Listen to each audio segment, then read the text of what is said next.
Yo, let me say this, and my voice is messed up, so bear with me because I'm about to go off.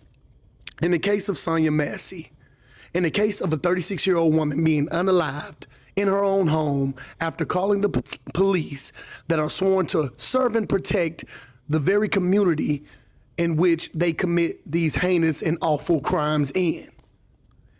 In this case, I am about to go off.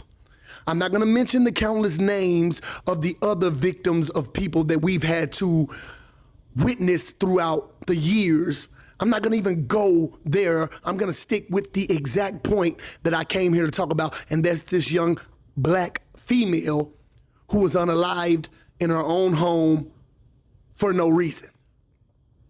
Nick Young, a former NBA basketball player, made a post today, and he said, this woman was unalived for no reason, yet we are still playing basketball for the USA.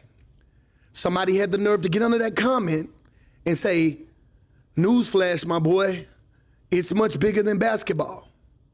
You see, therein lies the problem. I understand what Nick Young was saying, because if I played basketball for the US, right now I would stop. If I worked in an office for the US, right now I would stop. Hell, if I fried chicken for the USA right now, I would stop. Because what Nick Young is essentially saying is, we have to stop supporting a constitution, a systematic oppression, stop supporting a government that does not love and appreciate and respect us and has not from the beginning of our existence to them.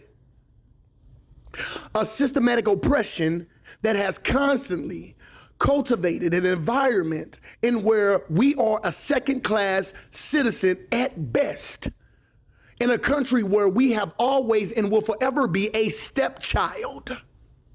And all we can do is march and protest, march and protest, march and protest. See, it's not enough anymore that we march and protest until this guy undoubtedly gets fired and convicted of the crime that we all witnessed. It's not enough anymore to do that. It's not enough that we march and protest until her family gets some large settlement, because you know we all like to do that. We like to march and protest until the guy gets convicted, until the family gets a settlement, and then we feel like that's a victory. That is not and no longer will be accepted as a victory. We have to march and protest until change is implemented and carried out, till change is effective, and it's due immediately. Immediately. We have to stand up, and I know there'll be those that say, well, I gotta work, I gotta make a living. Well, as long as working and making a living comes before and sets precedence over change, then you'll deal with it. Yeah, it's easier said than done, but one thing about it, either you won't change, either you're gonna stand for justice and righteousness, or you'll sit here and complain and thinking that your vote is gonna make a difference, when truthfully and honestly, your vote ain't gonna do anything. I done told people on my platforms repeatedly, these people are playing games with your lives. These are Republicans and Democrats having you split up your vote, having you down here arguing about stuff that makes no sense, dividing and conquering the people. These are both rich people, Democrats and Republicans are rich people playing a game with normal, regular people who live paycheck to paycheck. Their kids go to private schools. Their kids don't have to fight in a war. Their kids don't have to deal with the issues that our kids have to deal with. They do not understand the common everyday man's struggle, no matter what race they are. And it doesn't matter who we vote in there, they're so far removed from the struggle that they have no interest in actually creating change for the people who have to go through regular everyday struggles. So when I talk about this issue of Sonya Massey, I'm thinking deeper. Because yes, we can get on our social media platforms and preach to the high heavens about, oh, this is wrong, and look at this, look what she did, look what she did, she didn't do anything, look what he's saying, look at this. That is stupid. When are you gonna do something about it? Do something about it. you're going to have to move until they move. You're going to have to sit until they move. You're going to have to protest until they say, we got to do something now. We're not talking about no settlement here, no money. We're not talking about somebody getting fired, because evil will manifest and move from person to person. So I tell people, like I tell them with racism, you can't unalive a person to end racism, because racism is a spirit and you got to fight it spiritually, right?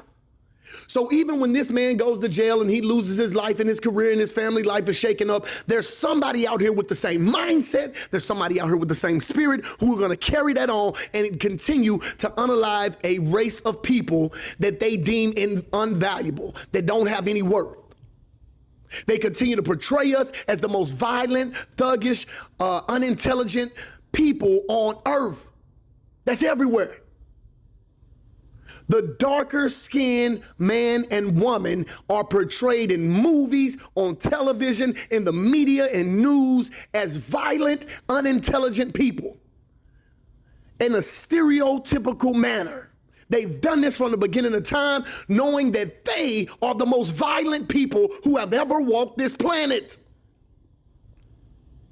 They are the most evil people that have ever walked this planet. And their ways and their culture have infected everybody. And the almighty dollar seems to make everything go away or disappear or make it all right with them. That's why when we talk about the issue of reparations, you don't understand that reparations don't mean anything. If they did give us reparations, what would it mean without financial literacy? What would it mean without actual freedom and independency of their culture? So when I say these things about Sonya Massey, when I say them, it means get your butt up. Stop supporting, stop doing what they want you to do until they do what you need them to do.